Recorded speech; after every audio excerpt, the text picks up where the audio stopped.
స్థానిక కాకినాడ రోడ్లోని ఎన్టీఆర్ స్మారక మందిరం వద్ద ఎమ్మెల్యే జ్యోతుల నెహ్రూ, జిల్లా టీడీపీ అధ్యక్షులు జ్యోతుల నవీన్ ఆధ్వర్యంలో నిర్వహిస్తున్న ఉచితాన్న క్యాంటీన్ కు ఈ వారం దాత కాట్రావులపల్లి గ్రామానికి చెందిన స్వర్గీయ ముసిరెడ్డి ఆంజనేయులు జ్ఞాపకార్థం వారి కుమారులు ముసిరెడ్డి నాగేశ్వరరావు ఆర్థిక సహాయంతో నిర్వహించిన ఈ వారం అన్న క్యాంటీన్ కు ముఖ్య అతిథిగా జగంపేట మండలం తెలుగుదేశం పార్టీ అధ్యక్షులు జీను మణిబాబు, ముసిరెడ్డి శ్రీనివాస్ హాజరై పేదలకు అన్నం వడ్డించారు.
హలో ఏమా అచ్చుతాపురావుడి పేరు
ఈ రోజున నాకంటే నెహ్రూ గారు, నవీన్ గారు ఆధ్వర్యంలో 4 సంవత్సరాల నుంచి దిగ్విజయంగా జరుపుతున్నాం.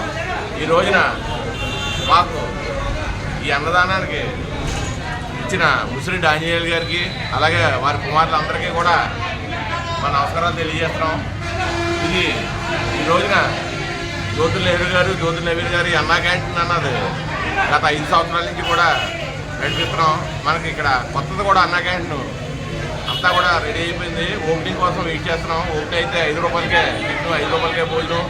చక్కగా అంటే గవర్నమెంట్ ఈ రోజున ఈ సౌకర్యాన్ని కూడా కలగజేస్తే ముందుసారి అన్నా క్యాంటీన్ రద్దు చేయడం జరిగింది. అందుకని మళ్ళీ తిరిగి కొత్త అన్నా క్యాంటీన్ కూడా ఎక్కడికెక్కడ ప్రారంభిస్తున్నారు. ఈ రోజున జగ్గంపేటలో కూడా అతి త్వరలో అన్నా క్యాంటీన్ ఓపెన్ అవుతుంది. అయిన తర్వాత అందరూ కూడా 5 రూపాయలు టిఫిన్కి, 5 రూపాయల భోజనానికి కూడా ఉపయోగించుకుంటారని తెలియజేస్తూ సెలవు తీసుకున్నాం.